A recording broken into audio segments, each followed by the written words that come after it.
જૂનાગઢ એ division પોલીસે 2.5 લાખ રૂપિયા રોકડ રકમ સાથે એક મહિલાને શોધી કાઢી હતી। માંગનાર રોડ પર આવેલી બજારમાં 2 દિવસ પહેલા 2.5 લાખ રૂપિયા ભરેલ થયેલી વેપારીએ બહાર રાખી અને કામ કરવા લાગ્યો હતો ત્યારે એક આધેડ વયની મહિલા આ થેલીને લઈ અને રફુચક્કર થઈ ગઈ હતી। જૂનાગઢ એ ડિવિઝન પોલીસે અને નેત્રમ શાખાએ સીસીટીવીના આધારે ઓળખ કરી હતી। મહિલાએ લાલચમાં આવી અને રૂપિયા ભરેલી થેલી લીધાનું પોલીસ સમક્ષ કબૂલાત પણ કરી છે તેમજ પોલીસની માફી પણ માંગી હતી। વેપારીને પોતાના રૂપિયા સહી સલામત પરત મળતા વેપારીએ પોલીસનો આભાર વ્યક્ત કર્યો હતો।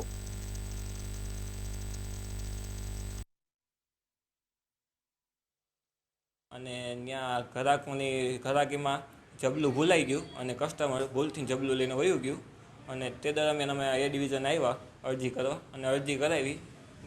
એ દરમિયાન સીસીટીવી ફૂટેજ મુજબ પૈસા અમને પરત પાછા મળી ગયા છે અને જબલામાં પૈસા 2,50,000